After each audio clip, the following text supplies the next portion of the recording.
नमस्कार, बहुत स्वागत है आपका भारत अपडेट देख रहे हैं आप। मैं हूं आपके साथ कीर्तिमान सिंह। बुलेटिन शुरुआत करते बड़ी खबर के साथ दिल्ली से आ रही है। यमुना बाजार में ध्वस्तीकरण का नोटिस जारी कर दिया गया है। यमुना बाजार में आज बुलडोजर चल सकता है। लोगों को तुरंत जगह खाली करने का नोटिस जारी कर दिया गया है।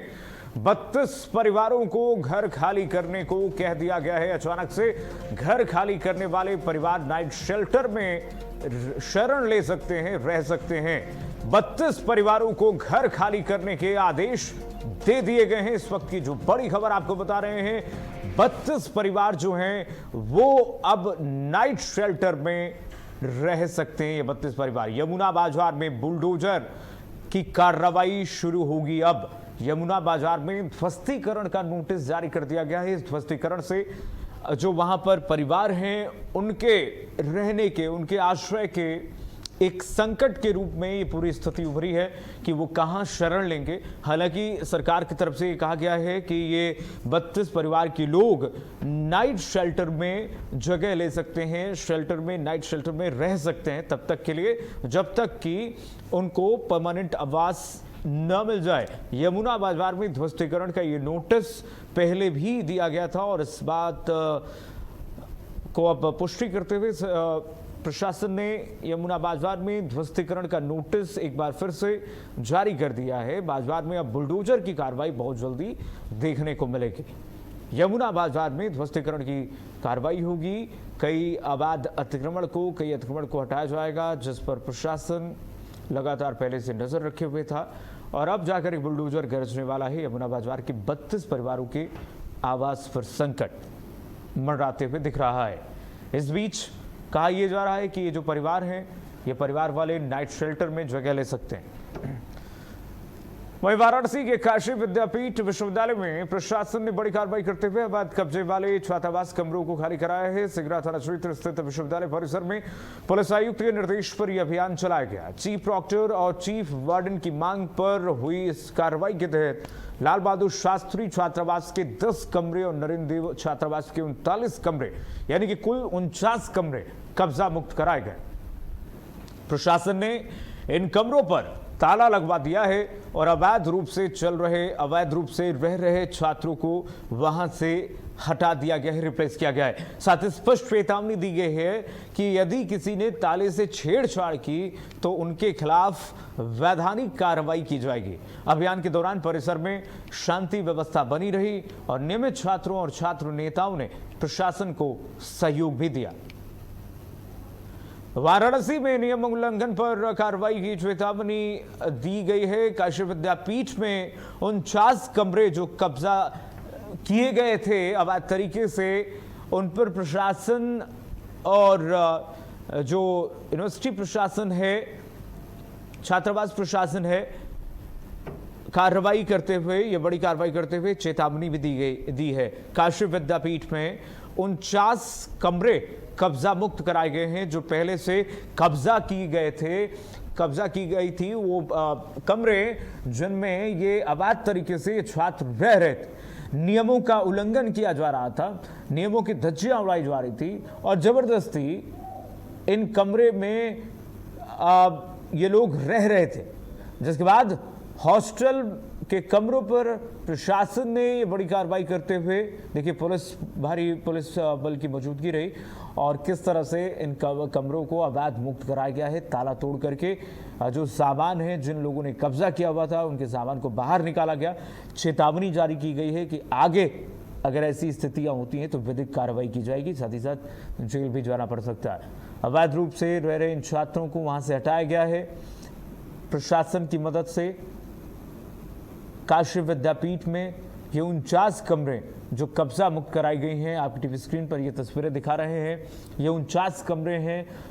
इन कमरों में अवैध तरीके से छात्रावास में कुछ व्यक्तियों ने यहाँ पर शरण ले रखी थी, कब्जा किया हुआ था, जिसके बाद छात्रों को परेशानी हो रही थी, छात्रों को अलॉटमेंट में दिक्कत आ रही थी, वैकेंसी फुल बताया जा रहा था विद्यापीठ के इस छात्रावास में।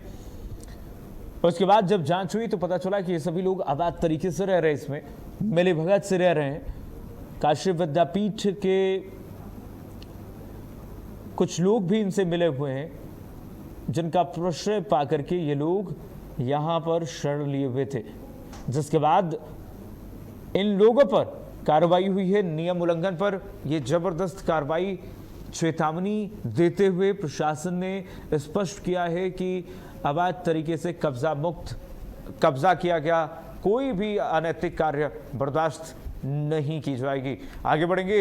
अब मुरादाबाद से खबर। मुरादाबाद में सुरक्षा व्यवस्था को लेकर के जिला प्रशासन ने बैठक की है और डीएम और एसएसपी ने बैठक बुलाई। बैठक में जिले के विभिन्न सामाजिक, शैक्षणिक, व्यापारिक और अन्य संस्थाओं से जुड़े प्रतिनिधि भी मौजूद रहे। इस दौरान डीएम और एसएसपी ने आपदा प्रबंधन और आगजनी की घटनाओं से बचाव को लेकर के चर्चा की। अधिकारियों ने स्पष्ट किया कि सुरक्षा व्यवस्था में लापरवाही बिल्कुल बर्दाश्त नहीं की जाएगी। साथ ही सभी संस्थाओं से अपील की गई है कि समय समय पर सुरक्षा उपकरणों की जांच कराते रहें और कर्मचारियों को आपातकालीन स्थिति से निपटने के लिए जागरूक करें।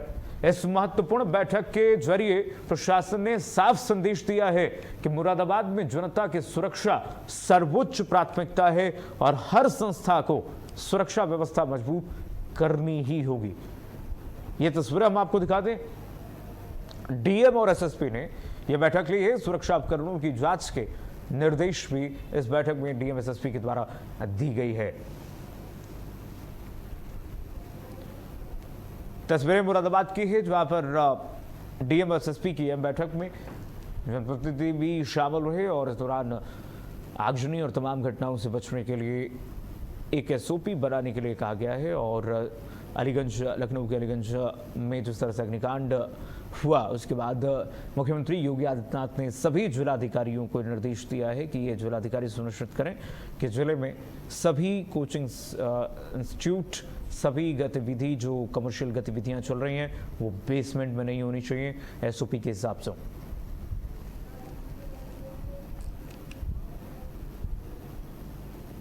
आज पुनः इस बैठक को मेरे द्वारा, कप्तान साहब के द्वारा, डीसी साहब के द्वारा और सभी विभागों के द्वारा किया गया है, जिसमें विशेष रूप से जो भी हमारे हॉस्पिटल्स हैं, होटल हैं, रेस्टोरेंट हैं, कोचिंग संस्थान हैं, शॉपिंग मॉल्स हैं, इन सभी के साथ बैठक की गई है।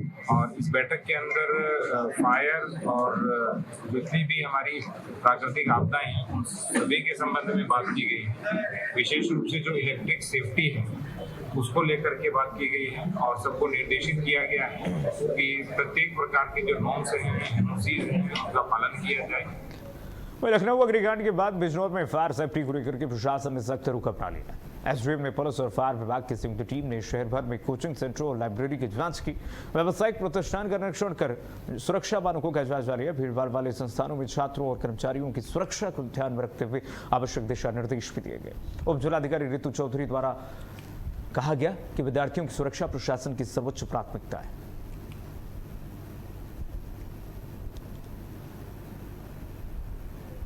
तो बिजनौर में फायर सेफ्टी को लेकर के प्रतिष्ठानों पर निरीक्षण किया गया है, औचक निरीक्षण किया गया है। लापरवाही मिलने पर कार्रवाई के निर्देश भी जिलाधिकारी की तरफ से दिए गए।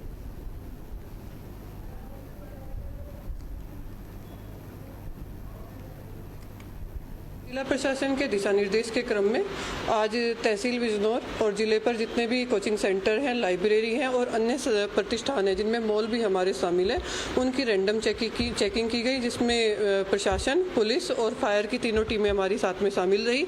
जिसमें कुछ कमियां पाई गई, जहां पर हमें एग्जिट 2 नहीं मिले वहां हमने नोटिस दिए। जिस कोचिंग इंस्टीट्यूट में, जैसे अभी हम आकाश इंस्टीट्यूट में खड़े हुए हैं, यहाँ पर हमें मैक्सिमम वुडन का काम देखने को मिला और यहाँ इनके पास फायर सेफ्टी के इक्विपमेंट कम है। इन्हें हमारी तरफ से नोटिस निर्गत कर दिया गया है। अगर ये विद इन अ वीक अपनी सभी व्यवस्था दुरुस्त नहीं करते हैं तब इनके खिलाफ अग्रिम कार्रवाई अमल में लाई जाएगी। वही गाजियाबाद से खबर है, लोनी में स्टेशनरी दुकान में भीषण आग की खबर मिल रही है। गाजियाबाद की लोनी में स्टेशनरी दुकान में भीषण आग लगी है। कस्बा सिरोरी में आग लगने से लाखों का नुकसान हुआ है। दमकल की 5 गाड़ियां वहां पर पहुंची है। आग पर काबू पा लिया गया है। आग से 30 लाख तक के नुकसान की आशंका जताई जा रही है। जब तक खबर मिली, ये देखिए जरा तस्वीरें आपको दिखा दें। कस्बा सिरोरी में आग लगने से लाखों का नुकसान हुआ है। बड़ी खबर आपको बता दें, दमकल की 5 गाड़ियों ने आग पर काबू पाया। आग से 30 लाख तक का नुकसान हुआ है। इतनी बड़ी भयावह ये आग की आगजनी की एक घटना है। तस्वीरें हम आपको दिखा रहे हैं। यूपी के गाजियाबाद की लोनी की तस्वीर है जहां पर स्टेशनरी की दुकान है। आप समझिए कि स्टेशनरी की दुकान में कितनी तेजी से आग फैली होगी, क्योंकि कागज रखे हैं, बुक्स होंगे, किताबें होंगे और कॉपीज होंगी, उसमें नोटबुक होंगे, उसमें ये आग फैलती ही चली गई। और देखिए किस तरह से धू धू कर पूरा सामान जो है अंदर का दुकान का वो जल उठा है और आग की लपटें आप देख सकते हैं। इसी तरीके से भयावह आग की लपटें कैसे दिखा रही हैं इस भयावहता को।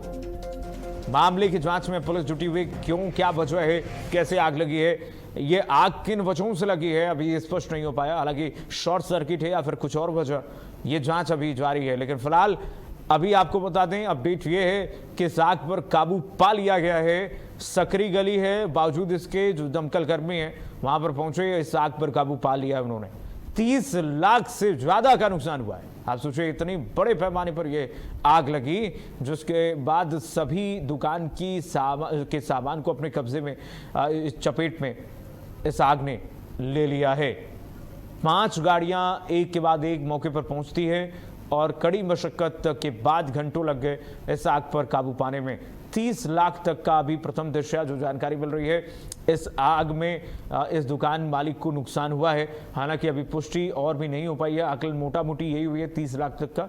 लेकिन अभी इस बात की पुष्टि आकलन के बाद ही हो पाएगी कि आखिर कितने का नुकसान हुआ है।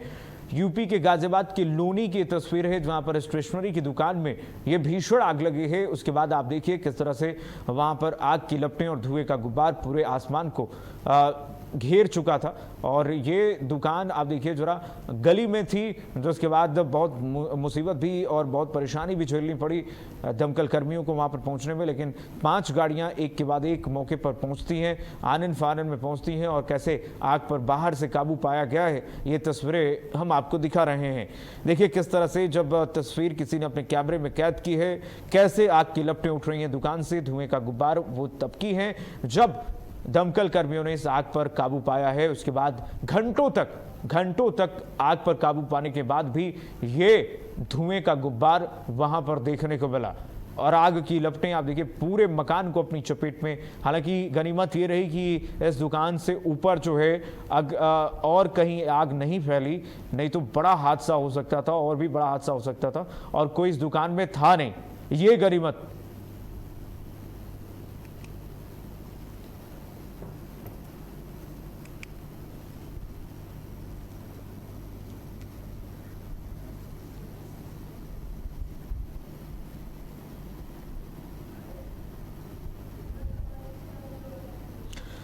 जितेंद्र हमारे साथ जुड़ रहे हैं इसी खबर पर तमाम अपडेट्स के साथ। जितेंद्र बताइए जरा प्रथम दृष्टया क्या जानकारी, कैसे आग लगी जितेंद्र? ये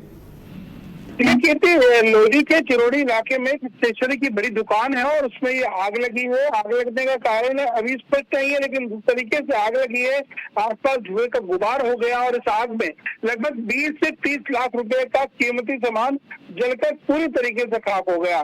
दमकल विभाग हालांकि मौके पर पहुंचा और उसके बाद वहां दमकल विभाग की वाटर स्प्रिंकलिंग की जो गाड़ियां हैं, आग बुझाने की गाड़ियां, उनको बुलाया गया। लगभग 5 गाड़ियां वहां पहुंची और कड़ी मशक्कत कर आग पर काबू पाया है।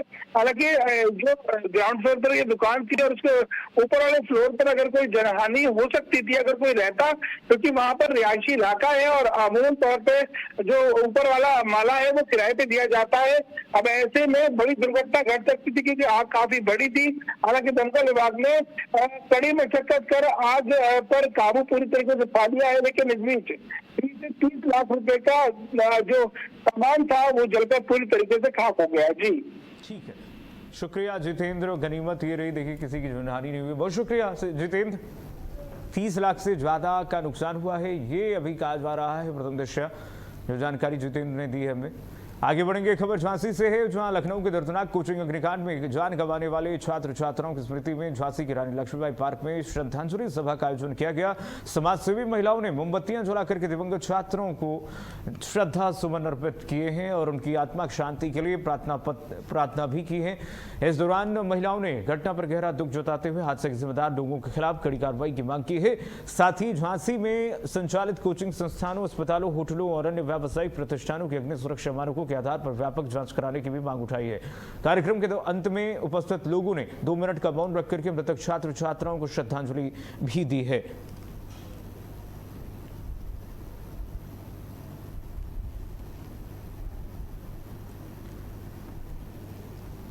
तस्वीरें आपको दिखा रहे हैं झांसी की, जहां पर रानी लक्ष्मी पार्क में श्रद्धांजलि सभा का आयोजन किया गया। इस दौरान लखनऊ अग्निकांड में जो 15 बच्चों की मौत हुई है, 15 लोगों की मौत हुई है, उन सभी को श्रद्धा सुमन अर्पित की गई।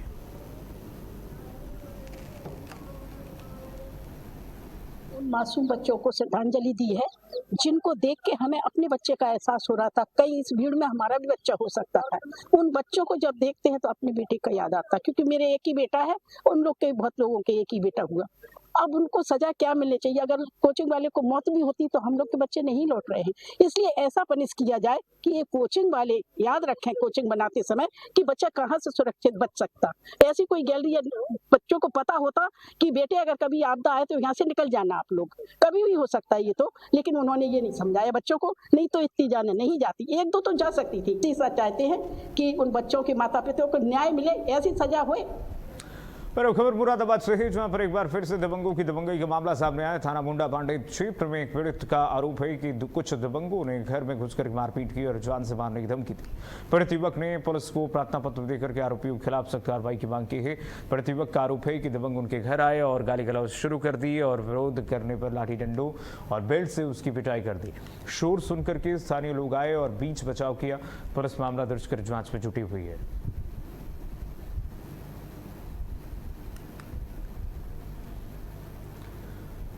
और अब खबर अमरोहा से है, जहां रहरा थाना क्षेत्र में पुरानी रंजिश के चलते एक युवक की जान चली गई। ग्राम दोरारा में क्रिकेट मैदान के पास पैदल घर लौट रहे दो दोस्तों को कार सवार युवकों ने कथित तौर पर जान से मारने की नीयत से टक्कर मार दी। हादसे में युवक की अस्पताल ले जाते समय मौत हो गई, जबकि उसका साथी गंभीर रूप से घायल हो गया। पुलिस ने मृतक के परिजनों की तहरीर पर नामजद और अज्ञात आरोपियों के खिलाफ हत्या का मुकदमा दर्ज किया है। घटना से नाराज परिजनों और ग्रामीणों ने शव रखकर करीब 3 घंटे तक सड़क जाम किया। अधिकारियों और जनप्रतिनिधियों के आश्वासन के बाद जाम समाप्त हुआ, जबकि पुलिस आरोपियों की तलाश में जुटी हुई है।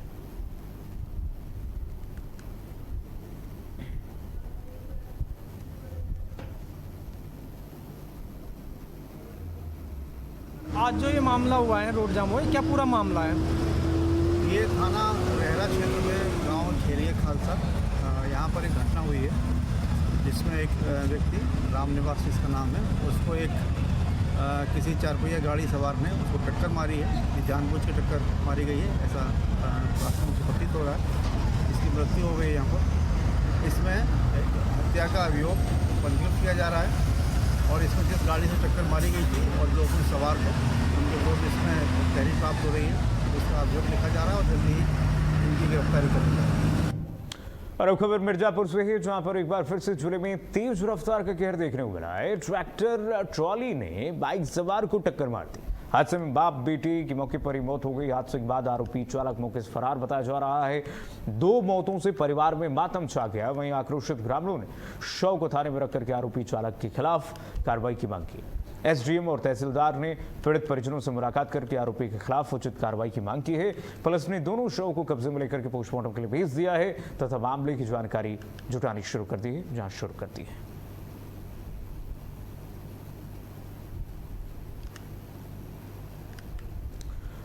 तो तेज रफ्तार का कहर देखने को मिला मिर्जापुर में। देखिए, मिर्जापुर में ट्रैक्टर ट्रॉली की टक्कर से बाप और बेटे की दोनों की ऑन द स्पॉट मौत की खबर मिल रही है। हादसे में जो हादसे में जो चालक है वो फरार बताया जा रहा है। अब पुलिस जांच में जुटी हुई है।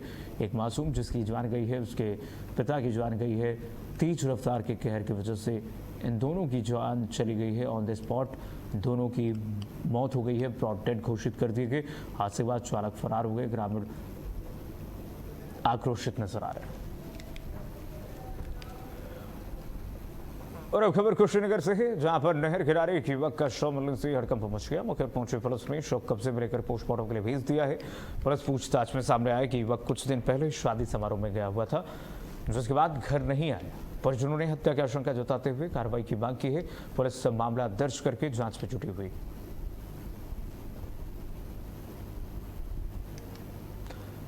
तो यूपी के कुशीनगर में संदिग्ध परिस्थितियों में नहर किनारे शव मिला है। ये देखिए जरा तस्वीर।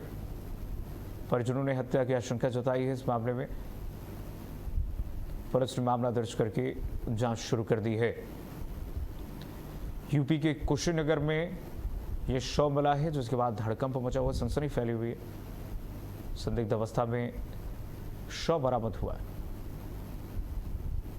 तस्वीरें यूपी के कुशीनगर की है, जहां पर ये शव बरामद किया गया है। गन्ने खेत में नहर के किनारे ये शव मिला है।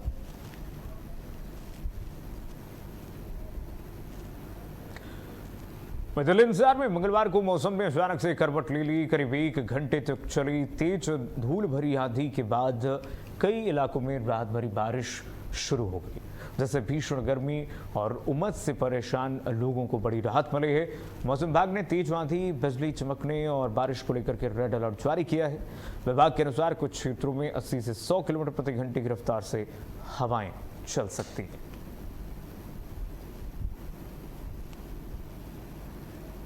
तो मौसम विभाग ने रेड अलर्ट जारी कर दिया है। दिल्ली एनसीआर में बारिश का रेड अलर्ट जारी कर दिया गया। मौसम विभाग की तरफ से कहा जा रहा है कि देखिए मानसून आ रहा है और उसकी दस्तक से अब मौसम सुहाना हो रहा है। ऐसे में मौसम तो सुहाना हो रहा है, लेकिन लोगों से भी अलर्ट रहने के लिए कहा गया है कि लोग अलर्ट रहें।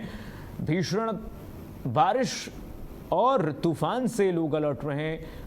अगर स्थिति ऐसी बनती है कि तेज रफ्तार से आंधी चले, हवाएं चलती हैं, तो शेल्टर जरूर लें। उन जगहों पर कभी भी पेड़ के नीचे या फिर खुले जगह पर खंभों के लाइट पोल के नीचे कभी भी न खड़े रहें, ताकि आपकी जान को खतरा न हो।